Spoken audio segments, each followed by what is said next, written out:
He got away from us. It's good, Pete. I saved the tracker. Let's go, man, before he gets too far. No. He's mine. You sure? He's got big teeth. So do I. He's not normally like that, right? No. He's never like that. Welcome back to News to the Science, guys, where we discuss comics, movies, games, and more, here with another Marvel Spider-Man 2 theory video, and it's all thanks to that new gameplay footage that we recently got at the PlayStation Showcase.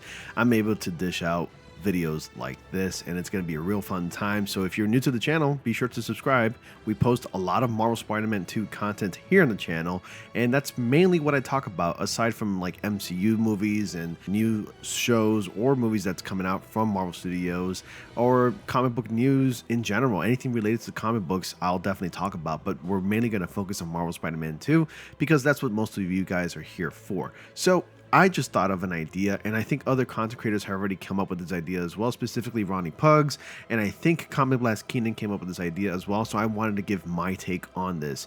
So the name of the video, as you saw here, is Could Peter Parker Be Venom? Now, I don't really think he's going to be Venom throughout the entirety of the game, because eventually this symbiote is going to find a new host. So allow me to clarify here. I think during that segment that you saw at the very beginning where Miles says, hey, he's got big teeth, to which Peter responds with, so do I.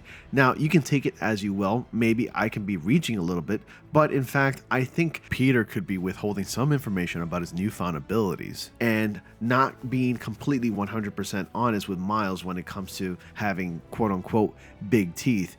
He can actually be holding back some abilities that Miles doesn't even know about.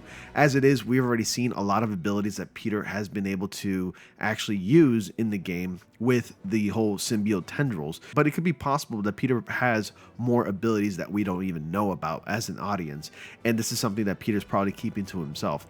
As it is, the symbiote has already affected his mood, his attitude, increasing his aggression, and actually changing his behavior. And I think Peter is kind of oblivious to this because it's actually making him feel good.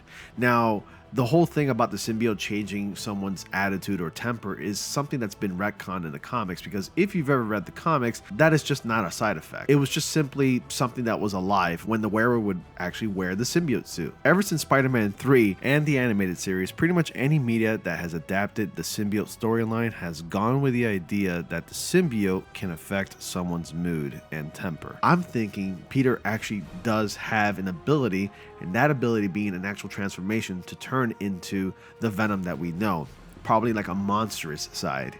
So I'm just thinking like maybe that's a possibility, and I think Peter Parker will be the official first Venom that we see.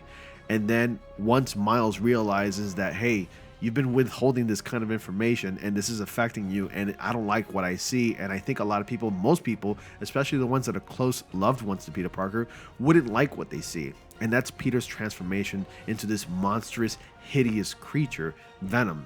And I think that'll prompt Miles to do something about it and use his abilities to combat the Venom symbiote. And then the symbiote would get scared, it'll wander off and find another host, which leads me to believe that probably Eddie Brock, as much as I want him to be the Venom that we know from the comics, I think Eddie Brock will be an actual character. Kind of like how Kraven was a character that seemingly came out of nowhere and he's going to become a villain. Along the lines comes other people, allies, friends, even villains that can serve part of, like, let's say the Marvel Spider-Man 2 subplots. There are plenty of subplots in the first game and of course in Miles Morales, so why not have a subplot with Eddie Brock? I think there's a possibility that we're going to be seeing that relationship form in the sequel. After all, we're expecting this game to be longer than the first one, so I don't see a problem with Eddie Brock being introduced, just like we're expecting to meet Harry Osborn in this game. We've only gotten to know very little about Harry Osborn in the first game, thanks to the research stations placed throughout the entire city in the first game. So why not introduce more characters like Eddie Brock? We will see that relationship unfold. In the first Marvel Spider-Man game, if you came across a backpack with a good luck letter from Eddie Brock and the rest of the team in the Bugle,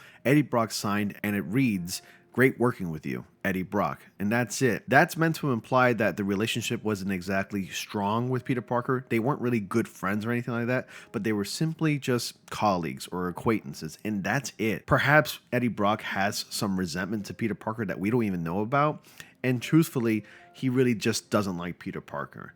And I think the symbiote, once it attaches to Eddie Brock, this is just my theory, all that resentment, all that hatred will awake, and it'll just manifest and even amplify it even more, and it'll make Eddie Brock go after Peter Parker, Spider-Man. And that's a subplot that we're probably going to be facing, which also leads me to believe that Venom is truly not the main antagonist of the game, whereas it looks like from this gameplay, Kraven really is the main antagonist of the game. But that's just my theory. For all I know, Eddie Brock could not very well be Venom in this game.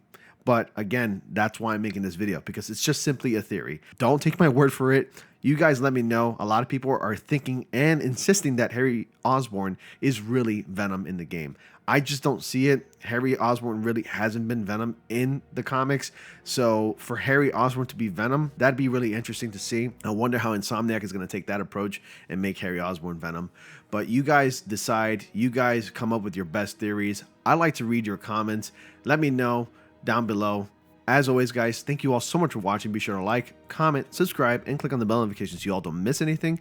And as always, I will see you all in the next comic panel.